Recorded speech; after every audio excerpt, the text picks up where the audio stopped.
اسی طرح ایک بار سرداران قریش نے کچھ دو کا اصول اپناتے ہوئے رسول اللہ صلی اللہ علیہ وآلہ وسلم کو یہ پیشکش کی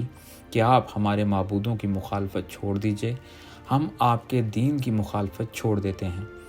نیز یہ کہ 1 سال آپ ہمارا دین اختیار کر لیا کریں اور پھر 1 سال ہم آپ کا دین اختیار کر لیا کریں گے، یوں مل جل کر رہ لیتے ہیں۔ ان کی اس بیہودہ پیشکش کے جواب میں سورہ الکافرون نازل ہوئی، جس میں یہ وضاحت اور صراحت کر دی گئی کہ ایسا ممکن نہیں۔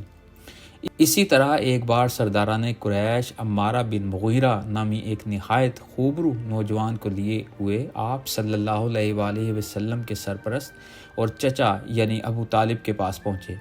اور انتہائی احمقانہ قسم کی پیشکش کرتے ہوئے کہا، اے ابو طالب، آپ اس خوبرو نوجوان کو اپنا فرزند بنا لیجئے اور اپنے بھتیجے محمد کو ہمارے حوالے کر دیجئے۔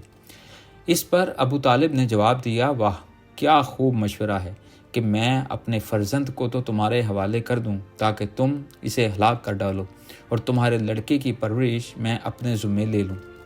یوں جب ان کی تمام تر عیاریاں بیکار اور سود ثابت ہوئیں تو آخر وہ جھنجھلا اٹھے اور تنگ آ کر ایک روز وہ باقاعدہ وفد کی شکل میں ابو طالب کے پاس پہنچے۔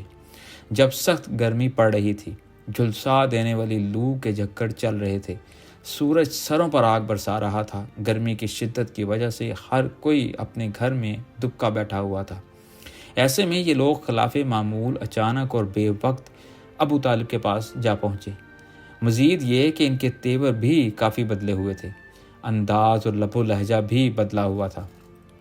یہ سب کچھ دیکھتے ہی ابو طالب نے معاملے کی نزاکت کو فوراً ہی بھانپ لیا اور ان سے یوں اچانک اور بے وقت آمد کی وجہ دریافت کی، جس پر انہوں نے کہا کہ اے ابو طالب، ہمارے صبر کا پیمانہ اب لبریز ہو چکا ہے، ہم اپنے بتوں اور بزرگوں کے خلاف اس طرح اس نئے دین کی نشر و اشاعت کو کسی صورت گوارا نہیں کر سکتے۔ اب یا آپ اپنے بھتیجے کو لگام دیجئے، ورنہ ہم نے ٹھان لی ہے کہ ہم دونوں فریقوں میں سے کوئی ایک ضرور ہلاک ہو جائے گا۔ اس دھمکی نے ابو طالب کو پریشان کر دیا، کیونکہ انہیں اس بات کا خوب احساس و ادراک تھا کہ قریش اپنی بات کے خوب پکے ہوتے ہیں، جو ٹھان لیتے ہیں وہ ضرور کر گزرتے ہیں۔ لہٰذا ابو طالب نے آپ صلی اللہ علیہ وآلہ وسلم کو بلوایا۔ آپ صلی اللہ علیہ وآلہ وسلم سوچ میں پڑ گئے کہ اتنی تپتی ہوئی دوپہر میں چچا نے بلوایا ہے، نہ جانے کیا معاملہ ہے۔ آپ چچا کے پاس پہنچے تو انہوں نے اپنے لاڈلے بھتیجے کو مخاطب کرتے ہوئے بڑے ہی درد انگیز لہجے میں کہا، بھتیجے، میرے کندھوں پر اتنا بوجھ نہ ڈالو جسے میں برداشت نہ کر سکوں۔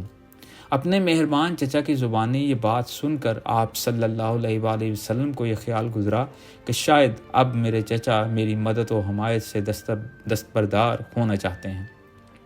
یہ سوچ کر آپ صلی اللہ علیہ وآلہ وسلم نے جواب دیا، اے میرے چچا،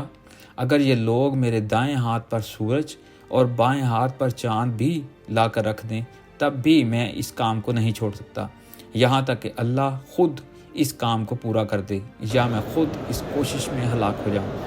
آخری جملہ کہتے کہتے آپ صلی اللہ علیہ وآلہ وسلم کی آنکھوں میں آنسو آ گئے اور آپ صلی اللہ علیہ وآلہ وسلم وہاں سے اٹھ کر جانے لگے۔ ابھی آپ وہاں سے چلے ہی تھے کہ لاڈلے بھتیجے کا یہ حال ابو طالب سے دیکھا نہ گیا۔ بھتیجے کی آنکھوں میں آنسو اور بے اختیار پکار اٹھے، بھتیجے یہاں آؤ، میرے پاس آؤ۔ چچا کی اس پکار پر آپ صلی اللہ علیہ وآلہ وسلم کے بڑھتے ہوئے قدم اسی جگہ رک گئے اور آپ صلی اللہ علیہ وآلہ وسلم واپس پلٹے۔ چچا کے پاس پہنچے تو انہوں نے شفقت بڑی نگاہ ڈالتے ہوئے کہا، بھتیجے، جو جی میں آئے کرو، میں تمہارا ساتھ ہرگز نہ چھوڑوں گا۔